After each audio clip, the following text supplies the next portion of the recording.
നമസ്കാരം. മാന്യ പ്രേക്ഷകർക്ക് നമസ്കാരം. വിഷുഫലത്തിലേക്ക് നമുക്ക് കിടക്കാം. അശ്വതി നക്ഷത്രം. ഈ വർഷത്തെ വിഷുഫല ചിന്തനയിൽ അശ്വതി നക്ഷത്രം മധ്യഷൽക്കത്തിലാണ് ഉൾപ്പെട്ടിരിക്കുന്നത്. അതുകൊണ്ട് തന്നെ ഈ വർഷം വിഷുഫലം ഇവർക്ക് ഗുണകരമാണ്. ഗൃഹവാഹന ലാഭം, കർമ്മവിജയം തുടങ്ങിയ ഗുണഫലങ്ങൾ പ്രതീക്ഷിക്കാമെങ്കിലും ചാരവശാൽ വ്യാഴം 3ലേക്ക് മാറുന്നതുകൊണ്ടും 7ര ശനി ആരംഭഘട്ടമായതിനാലും അല്പം ചില പ്രയാസങ്ങളും ഒപ്പമുണ്ടാകും. കർമ്മരംഗം പൊതുവെ തൃപ്തികരമായിരിക്കും. പുതിയ കർമ്മ പദ്ധതികൾ ആരംഭിക്കുവാനും നൂതന വസ്തുവകകൾ സ്വന്തമാക്കുവാനും സാധിക്കുന്നതാണ്.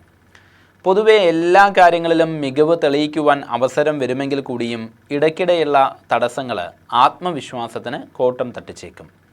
സ്ഥാനചലനങ്ങൾക്ക് ഇടയുള്ള സമയമായതുകൊണ്ട് തന്നെ വളരെയധികം ശ്രദ്ധ വേണ്ടതായുണ്ട്. യാത്രാവേളകളിലും മറ്റും അപകട സാധ്യതയും കാണുന്നുണ്ട്.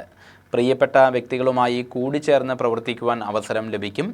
കുടുംബപരമായിരിക്കുന്ന വിഷമതകൾക്ക് മാറ്റം വരുമെങ്കിൽ കൂടിയും സന്താനങ്ങളെ ചൊല്ലി മനസ്സ് വിഷമിക്കാൻ ഇടയുണ്ട്. വിദ്യാർത്ഥികൾക്ക് അലസത വർദ്ധിച്ചേക്കും.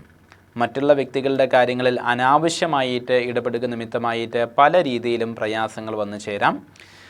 അന്യദേശത്തു നിന്നും പ്രതീക്ഷിക്കാത്ത ചില സഹായങ്ങൾ ലഭിക്കുവാനും ഇടയുണ്ട്. അപകട സാധ്യതയുള്ള സമയമായതുകൊണ്ട് തന്നെ ഇരുചക്ര വാഹനം ഓടിക്കുന്നവരും മറ്റും കൂടുതൽ ശ്രദ്ധ പുലർത്തേണ്ടതാണ്. കുടുംബവുമായി ബന്ധപ്പെട്ട സങ്കീർണമായിരിക്കുന്ന പ്രശ്നങ്ങൾക്ക് പരിഹാരം കണ്ടെത്തുവാനും സാധിക്കുന്നതാണ്. ആത്മവിശ്വാസമാർന്ന പ്രവർത്തനങ്ങളിലൂടെ കാര്യങ്ങളെല്ലാം തന്നെ അനുകൂലമാക്കി മാറ്റുവാൻ ശ്രമിക്കേണ്ടതാണ്. ദോഷപരിഹാരാർത്ഥമായി മാസം പ്രതി ജന്മനക്ഷത്രം തോറും ശിവങ്കിൽ പിൻവിളക്ക് വഴിപാട് നടത്തി പ്രാർത്ഥിച്ചു വരുന്നതും അഘോരയന്ത്രം ദേഹരക്ഷയായിട്ട് ധരിക്കുന്നതും ഗുണകരമാണ്. എല്ലാവർക്കും നന്മ വരുത്തുവാൻ സർവേശ്വരനോട് പ്രാർത്ഥിച്ചുകൊണ്ട് നിർത്തുന്നു. നന്ദി, നമസ്കാരം.